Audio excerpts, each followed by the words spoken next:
आज ही Doubtnut app download करें। Doubtnut पर होगा अब आपके सभी मैथ्स, केमिस्ट्री, फिजिक्स और बायोलॉजी डाउट्स का सफाया।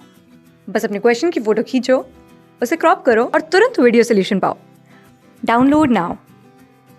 यहाँ पर हमें दिए गए ऑप्शंस को देखकर बताना है कि इको R1 इनमें से कौन से स्पेसिफिक डीएनए सीक्वेंस को रिकॉग्नाइज करता है।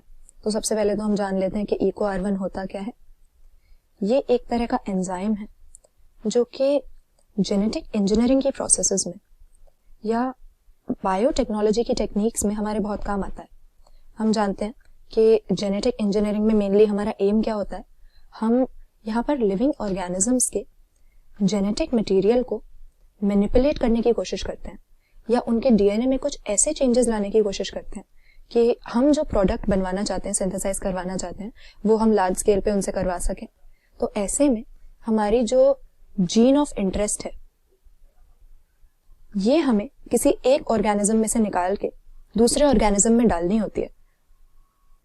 लेकिन इससे पहले कि जीन ऑफ इंटरेस्ट हम अपने होस्ट ऑर्गेनिज्म में इंट्रोड्यूस कर पाए, जरूरी है कि हम इस जीन को आइसोलेट करें और इसके लिए हमें जरूरत पड़ती है कुछ न्यूक्लियस एंजाइम्स की। न्यूक्लियस से हमारा क्या मतलब है, ये ऐसे एंजाइम्स हैं जो कि जेनेटिक मटेरियल को यानी डीएनए को काटने की एबिलिटी रखते हैं। और न्यूक्लियस एंजाइम्स की भी मेनली दो कैटेगरी होती हैं।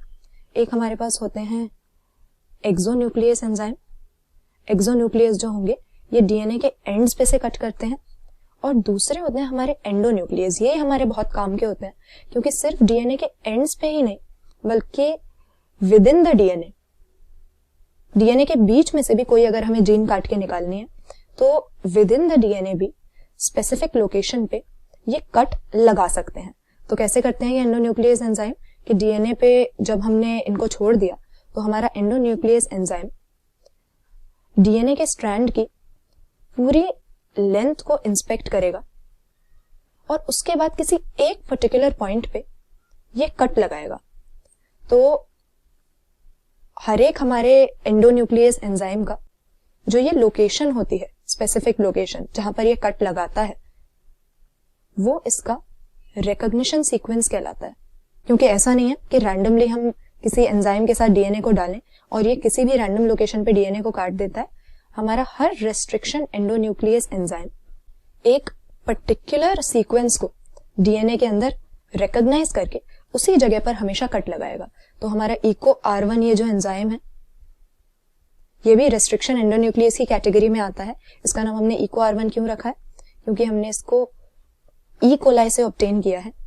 और ये भी दूसरे रेस्ट्रिक्शन एंडोन्यूक्लियसेस की तरह एक पर्टिकुलर पैलिंड्रोमिक सीक्वेंस को रिकॉग्नाइज करता है। पैलिंड्रोमिक से हमारा क्या मतलब है कि हम उसको सीधा पढ़ें या उल्टा पढ़ें वो एक सा ही रहेगा।